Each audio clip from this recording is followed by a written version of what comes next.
aí, nação rubro-negra, estamos de volta com mais um vídeo aqui no canal, um corte com reação da Sport TV no programa Redação Não, tá on, galera, é isso mesmo, trazendo aí tudo que vai rolar aí nesse jogo de Flamengo e Fortaleza pelo Brasileirão.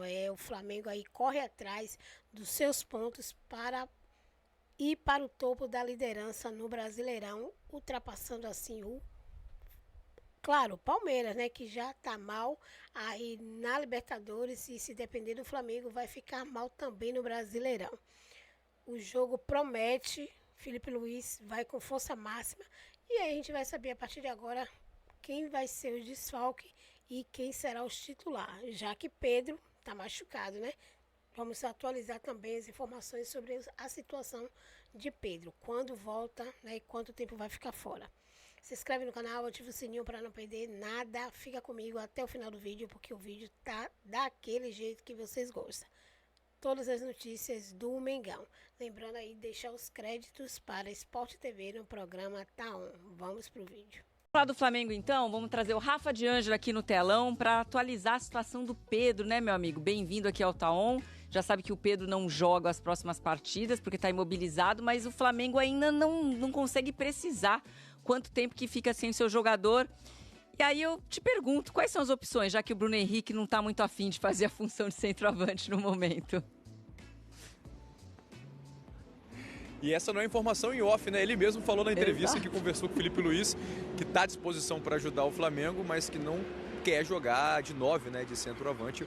Palavras do Bruno Henrique depois do jogo contra o Racing na semifinal da Libertadores. Para a gente lembrar, o Pedro se chocou com o Sosa durante o primeiro tempo. Ele sentiu muita dor ali no braço, né, no antebraço, perto ali da região da mão também. Ficou sentindo essas dores, foi substituído no segundo tempo, passou por alguns exames e aí foi detectada essa fratura no antebraço.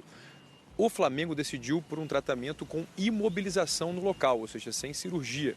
Ele coloca uma órtese, né, uma espécie de tala no local, né, no antebraço. Essa órtese até passa um pouco do cotovelo. E aí ele fica com essa região imobilizada para evitar choque, evitar uma rotação do braço e evitar, obviamente, piorar essa lesão. E aí o Flamengo acredita que dessa forma ele vai conseguir calcificar ali o osso e se recuperar a ponto de voltar a jogar sem precisar passar por uma cirurgia. Em caso de não realização de uma cirurgia, e aí essa é uma informação extraoficial, né, o Flamengo não divulgou isso foi apurado pela Letícia Marques e pela Luísa Sá, setoristas do Flamengo no GE. Globo. Se ele não passar por cirurgia, deve ficar com essa imobilização por cerca de 6 semanas. Então vai perder alguns jogos do Flamengo.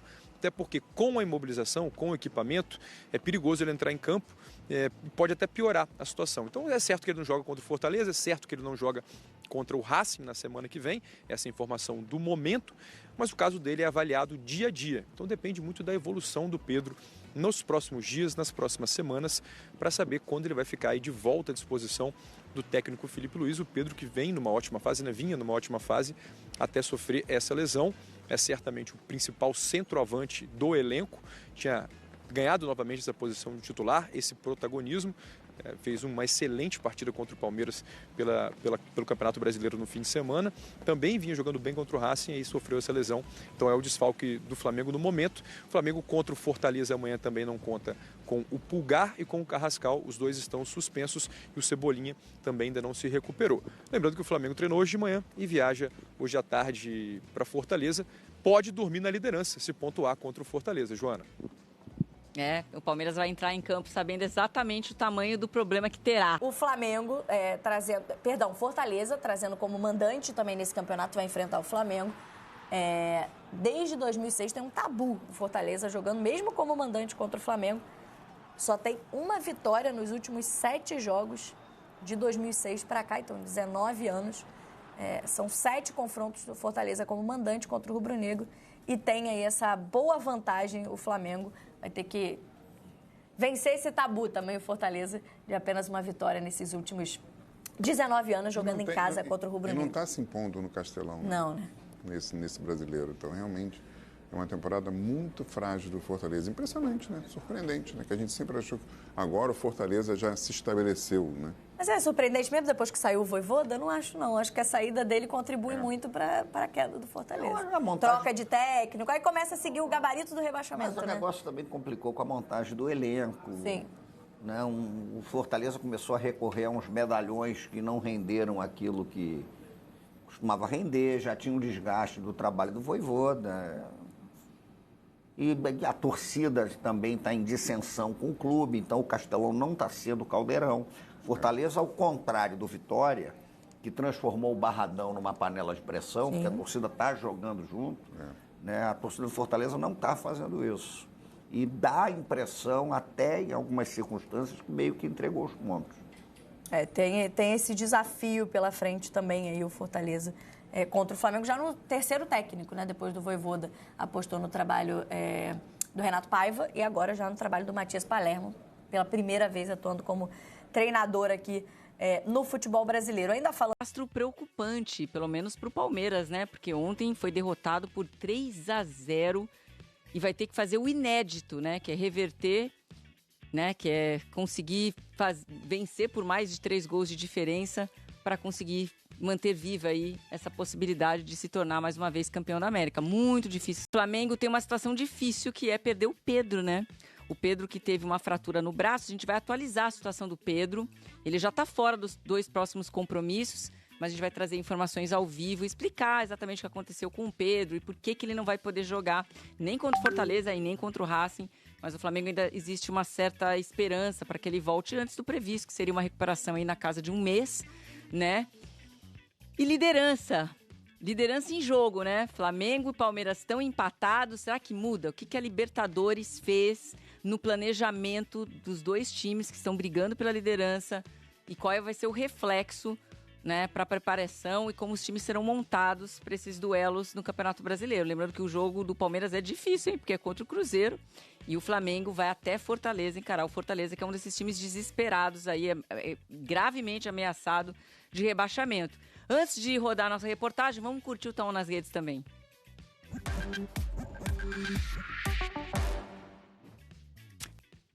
Sobre o primeiro tempo do Palmeiras, alguém anotou a placa? Foi bem isso, né, gente? Foi difícil assistir o primeiro tempo, o palmeirense ficou sofrido, ficou apegado naquela coisa do Palmeiras se recuperar, ser o time da virada, mas não rolou. Esse é o clima de quem torce contra Flamengo e Palmeiras, ó. Racing e LDU na final da Libertadores. Aí, todo mundo contente, todo mundo feliz, é a torcida brasileira. Ah, gente, para com isso. Tem que torcer pros times do Brasil. Eu não sou dessas, não. Eu não concordo com essa figurinha, não. Entre Flamengo e Palmeiras, porque ali, ó, o Palmeiras é o líder com 61 pontos, o mesmo número de pontos do Flamengo, mas tem uma vitória a mais, né? Tem 19 pontos e com isso mantém a liderança ainda com a derrota na última rodada. O Flamengo, vice-líder, tem o mesmo número de pontos. O Cruzeiro saiu um pouco, se distanciou um pouco dessa briga.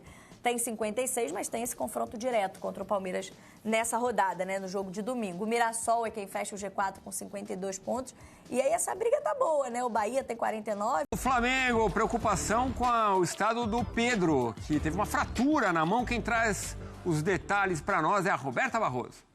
Fã de esporte, o Flamengo confirmou que o atacante Pedro teve constatada uma fratura no antebraço. Ele deixou o jogo contra o Racing na noite de quarta-feira e foi direto para o hospital fazer exames. Segundo nosso companheiro de ESPN, Pedro Ivo, o Flamengo entende que a lesão não é simples, mas o bom histórico de recuperação do jogador pode acelerar a volta.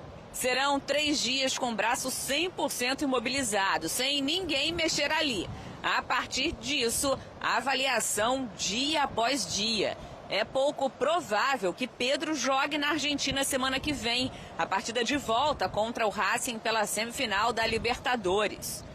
O jogador levou a pior em uma dividida no início do segundo tempo. O camisa 9 seguiu no jogo, com muito incômodo, até que foi substituído aos 25 minutos da etapa final. Pedro tem sido peça importante no esquema de Filipe Luís. No jogo contra o Palmeiras, foi destaque com um gol, uma assistência e um pênalti sofrido. Ele se tornou o 7º maior artilheiro da história do Flamengo, com 152 gols marcados. Valeu, Roberta, obrigado. Preocupa, né? Desde que estreou na temporada pelo Flamengo, o Pedro tem 37 jogos, 15 gols, 7 assistências, 36 finalizações certas. Primeiro em número de finalizações no rubro-negro e 136 na área rival. Essas ações fazem dele também o primeiro no ranking do Flamengo. Voltou a atuar em abril, depois da lesão no joelho. E aí, o seu Elton, o que você acha? Rapidinho, pra gente tratar desse assunto, eu vi muita gente falando assim, não, protege a mão e vai pro jogo. Não é bem assim, né? Não é bem assim. É uma questão bem mais complexa do que a gente imagina. Até trazer uma questão de bastidor para até fazer essa associação. O Everton Ribeiro, né, que felizmente conseguiu tirar um câncer do corpo, né? Ele teve câncer e conseguiu se recuperar. Ele na tireoide, né? Ele voltou a treinar e qualquer movimento que ele faz com o pescoço, ele já sente um desconforto, né? Ou seja, pode ser que o tempo de recuperação seja um pouco maior até para ele se sentir mais seguro. Eu acho que é o caso também, né, do Pedro, porque você precisa ter segurança até para se proteger. É um atacante, não é, Edu? Ele tem que lidar com os zagueiros, tem que realmente buscar ali o jogo aéreo. É um cara que está em constante contato, né, com os defensores, que jogam mais duro, inclusive. E a gente viu como jogou o Racing, né, na partida de ida, o gol atingindo o próprio companheiro. É uma questão que preocupa, obviamente, porque o Pedro, quando ele atinge uma curva de crescimento, né, de atuações, acontece algo com ele, né, ele acaba se lesionando e fica um tempo fora. A gente espera que não seja muito tempo pro torcedor do Flamengo, né? Porque ter sido um cara importante na temporada. Pós-mundial, existia aquela discussão até se ele permaneceria ou não. Ele ganhou espaço de novo, acabou sendo importante em muitos jogos. Os 2 gols contra o Internacional, né? Fora de casa, quando o Flamengo venceu. Os 3 gols do 8-0, né? 3 gols e assistência contra o Vitória. Importantíssimo contra o Estudiantes, né? Ele poderia até ter ampliado o placar naquele jogo de ida, né? Acabou batendo no canto do goleiro, mas foi importante também. Nos 2 últimos jogos nem se fala, né? Contra Botafogo e Palmeiras, gol e assistência. Então, vive uma curva de crescimento novamente. O que, obviamente, preocupa o torcedor do Flamengo, porque é o jogador que voltou a ser importante nesse ataque e, para mim, é o principal atacante do futebol brasileiro. Pelos recursos que tem, pelo faro de gol, é um jogador que está aprendendo, entre aspas, né, o sem a bola do Felipe Luiz, para poder ajudar na marcação também, dar assistências e, principalmente, marcar os gols que todos os torcedores do Flamengo esperam. Então, acaba sendo uma perda importante. Não dá, Edu, não dá para cravar. Se o jogador não estiver seguro, não dá para colocar em campo, porque você pode agravar uma lesão. O Felipe Luiz tem opções, mas não jogadores que atuam como o Pedro, né? Então, para subir uma casquinha, para fazer um pivô, realmente... A gente vê essa história, essa recuperação, até da relação entre Felipe Luiz e Pedro, aquela reclamação, a volta por cima, estava indo legal. Então, vamos ver o que vai acontecer e a certeza que a gente vai seguir acompanhando essa história. É isso aí, nação rubro-negra. O Flamengo vem com força máxima para cima do Fortaleza. E sem desculpinha, os jogadores vai atropelar aí o Fortaleza, que já está aí seguindo para o rebaixamento. O Flamengo não vai poder fazer nada por eles, para eles não ser rebaixados, né? Eles não trabalharam no campeonato, agora é hora de ser rebaixado. E, claro, é hora do Flamengo pontuar, né? Para passar aí por cima do Palmeiras, isso mesmo, na liderança. Eles estão empatados com números aí de pontos, mas o Flamengo pretende desempatar aí com esse jogo aí com o Fortaleza. Não vai ser menos que 3-0, galera. É isso mesmo. Se você gostou do vídeo, se inscreve no canal, ativa o sininho para não perder nenhum conteúdo que rolar aqui no canal. Deixa aí seu like e, claro, deixa o seu placar para esse jogo entre Flamengo e Fortaleza, que acontece no sábado, às 19h30. E lembrando, galera, de deixar aí os créditos para Sport TV e também para ESPN Brasil. Até o próximo vídeo.